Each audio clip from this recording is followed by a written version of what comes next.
आणि या मालिकेच्या नवीन प्रोमोमध्ये आपल्याला असं पाहायला मिळणार आहे की आता या सगळ्यामध्ये विक्रांत रत्ना आईचा सहारा घेण्यासाठी जातो आणि बोलतो, आई सांग ना तू यांना, मी काही एक केलेलं नाहीये.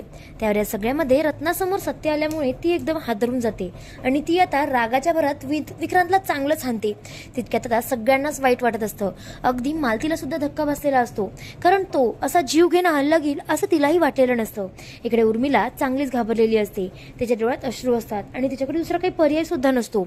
त्यावर आता लगेचच तिथे आता इंद्रा बोलतो, बस झालं विक्रांत, खूप ऐकलं तुझं आता, आणि आता एकही शब्द तुझा ऐकून घ्यायचा नाहीये. तू जे केलंयस ना ते अगदी चुकीचं आहे. आणि असं आपल्याच माणसांवर कोणी जर जीव घेणं हल्ला करत असेल ना तर त्या माणसांसाठी या घरामध्ये जागा नाही. आणि असं म्हणून धरून त्याची कॉलर धरतो आणि खेचत खेचत त्याला बाहेर नेऊन ढकलतो. आणि काय तर तो आता पायऱ्यांच्या खाली पडतो. या सगळ्यामध्ये काय तर तो आता मालती आणि आबांच्या पायात पडण्याचा प्रयत्न करतो, त्यांच्याकडून माफी मागण्याचा प्रयत्न करतो. पण या सगळ्यांना उशीर झालेला असतो आणि हे सगळं केटी त्यानंतर तिथे सगळे प्रेझेंट असताना झालेलं असतं. तुम्ही पूर्ण भाग बघा, तुम्हाला कळेल की नेमकं काय झालं आणि काय नाही. इकडे राणी जी असते ना ती विचार करत असते की आता आबांना म्हणजे या सगळ्यामध्ये सगळं खरं करेल का, आणि खरं झालं कळल्यानंतर किंवा या सगळ्यामध्ये विक्रांत सरांचा चेहरा समोर आल्यानंतर त्यांना काय वाटेल. ती आता बुवांकडे आलेली असते. दोघेही जण बुवांकडे असतात आणि त्यांनी वेगवेगळी कारणं सांगून तिथे आलेले असतात. तर इकडे विक्रांत आणि उर्मिला या रूम मध्ये असतात.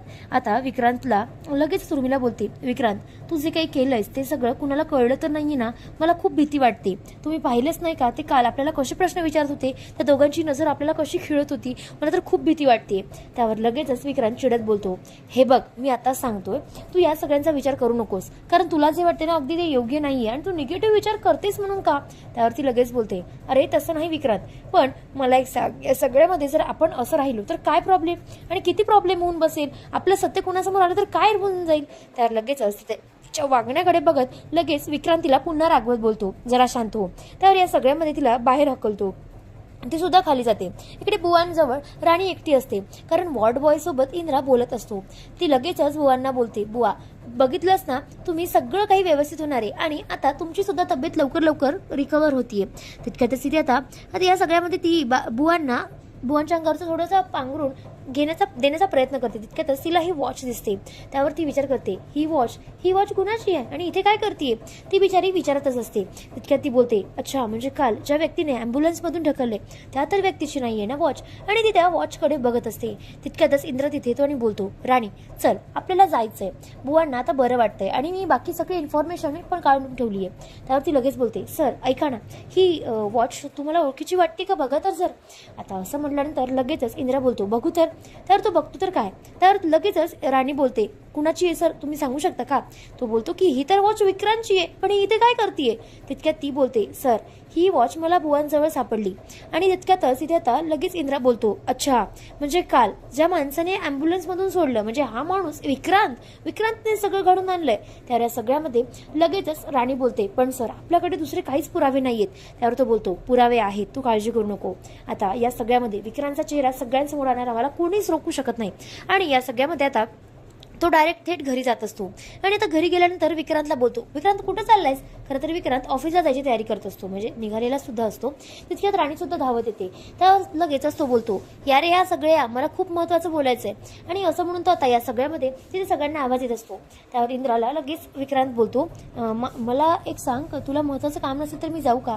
कारण त्याची आता घाबरलेली असते, आपली सगळ्यांसमोर खरं सत्य वगैरे येते का काय वगैरे वगैरे. त्या सगळ्यामध्ये लगेच इंद्रा बोलतो, तू काळजी करू नकोस, फार वेळ नाही घेणार आणि खूप महत्वाचं आहे. पहिले तो गोड गोड बोलून सगळ्यांच्या समोर खूप कौतुक करतो आणि मला तुझ्यासाठी गिफ्ट आणायचं होतं. आणि असं म्हणून तो त्याला गिफ्ट बद्दल सांगत असतो आणि त्याला एक कड देतो आणि बोलतो, मला हे कड तुझ्या हातात घालायचंय. तर तो बोलतो, तो हात देतो आणि तो हाच असतो ज्याच्यात त्याला भाजलेलं असतं. त्यावर तो बोलतो, विक्रांत हे सगळं तुला काल हॉस्पिटलमध्ये जायला पाहिजे होतं ना, हे सगळं झालं तर. पण मला एक सांग, खरोखर तुला फॅक्टरीमध्ये लागलं का. त्यावर तो त्याला पकडत बोलतो, किती खोटा बोलशील रे, किती खोटा बोलशील. अरे माझ्याकडे पुरावे आहेत, तू कुठे होतास काल आणि कुठे नाही. त्यावर लगेच विक्रांत बोलतो, हे बघ इंद्रा तुला काहीतरी गैरसमज होतोय, मी काल ऑफिसमध्येच होतो. त्यावर तो बोलतो, पण माझ्याकडे केटीने सांगितलंय, त्याने 2 वेळ ऑफिस चेक केलं पण तू काही तिथे अवेलेबल नव्हता. याचाच अर्थ काय तर तू या सगळ्यामध्ये आम्हाला मूर्ख बनवण्याचा प्रयत्न करतोय. आणि तितक्या त्या सगळ्यामध्ये आता आबा बोलतात, 1 मिनिट, हे सगळं काय चाललंय मला सांग तरी इंद्रा, आणि कसल्या रूप करतोयस तू. त्यावर लगेच तो बोलतो, आबा तुम्हाला सांगतोय म्हणून, बुवांसोबत जे काही झालंय ना ते सगळं या विक्रांत घडवून आणलं. म्हणजेच काय, त्यांना किडनॅप करणं. त्यानंतर या सगळ्यामध्ये त्यांच्या विरोधात जाऊन किंवा या सगळ्यामध्ये जो माझ्यावर हल्ला झाला होता ना, मला पाठीवर वळा आल्या होत्या, तो सगळ्या वळा ह्या विक्रांतमुळे झालाय. तितक्यात मालती बोलते, 1 मिनिट, मला एक सांग, तुला हे सगळं राणीने भरवलंय का? आणि तुला माहिती आहे ना ती राणी? तर तू लगेच बोलतो, यामध्ये राणीचा काहीच दोष नाहीये, हे सगळं त्याने मुद्दामून घडवून आणले आणि याचे पुरावे माझ्याकडे आहेत आणि तो पुरावे सगळ्यांना दाखवत असतो. या सगळ्यामध्ये सगळ्यांच्या समोर विक्रांतचा खरा चेहरा आलेला असतो आणि उर्मिला तर चांगलीच घाबरते, कारण तिला माहिती असतं की आपल्याला या घरामधून बाहेर सगळेजण घाबरलेले असतात. विक्रांतच्या चेहऱ्यामुळे आता सगळ्यांना टेन्शन आलेलं आहे. राणी बोलत असते, सर मला ना म्हणजे जेव्हा कळलं ना की हे सगळं विक्रांत सरांनी केलंय, तेव्हापासून ना माझं डोकंच काही काम करत नाहीये. मला कळतच नाहीये विक्रांत सर असं कसं काय वागू शकतात. आता इकडे त्यावर इकडे इंद्रा बोलतो, मी तुला म्हटलं होतं ना राणी की आपल्या जवळपासचं कोणीतरी आहे आणि आपल्यावर नजर ठेवून आहे, हे सगळं कोणीतरी आपल्याच जवळच्या माणसांनी केलंय. आता इकडे त्यावरती बोलते, हो ना सर, पण ना मला खरंच खूप भीती वाटत आहे, म्हणजे हे सगळं का करत असतील ते. आणि मला तर आता आईची सुद्धा काळजी वाटतेय. सर ते माझ्या आईला काही करणार तर नाही ना? आता इकडे त्यावर तो बोलतो, नाही मी त्यांना काही होऊ देणार नाही, तू त्यांना तू त्यांची काळजी करूच नको.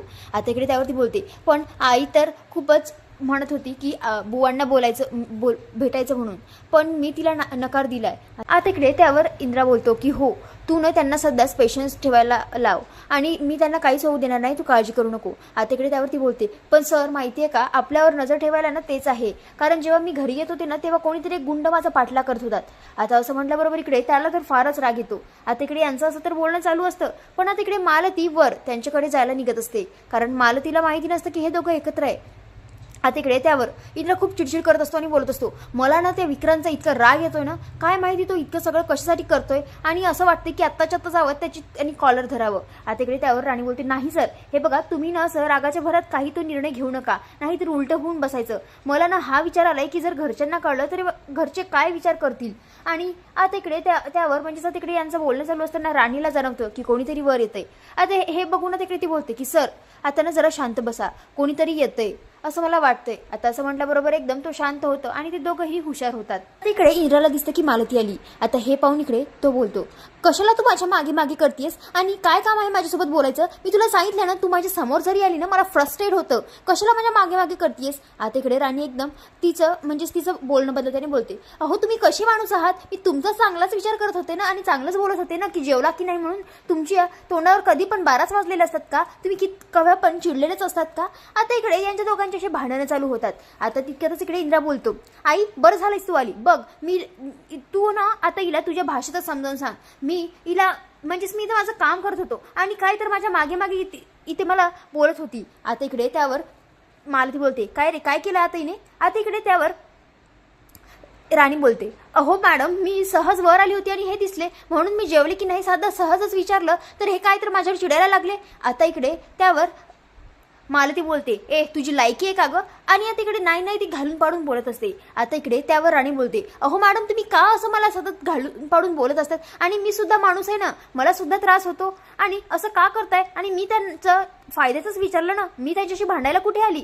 आता इकडे त्यावरती बोलते, ए तू मला उलट उत्तर देते आणि तुझी हिंमत कशी झाली ग इंद्राला उलट उत्तर द्यायची? आणि तुला लाज वाटत नाही का ग, त्याने तुझ्या कानाखाली हाणली ना तरी सुद्धा निर्लज्जासारखी इथंच उभी आहेस. आणि आता जर दुसरी एखादी मुलगी असते ना, एव्हाना सगळं सोडून चालली गेली असती तरी सुद्धा तुला काही लाजच वाटत नाही? मला नाही वाटत तुला असं सहजासहजी तुला हे सगळं सोडावं वाटेल.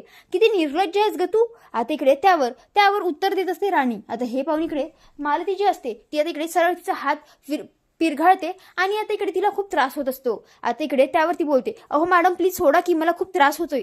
आता इकडे इंद्रा मनातल्या मनात विचार करतो की बिचारा राणीला किती सहन करावं लागते आणि जर मी आता थांबवलं तर आईला संशय येईल. आता मी राणीचा हा छळ नाही पाहू शकत.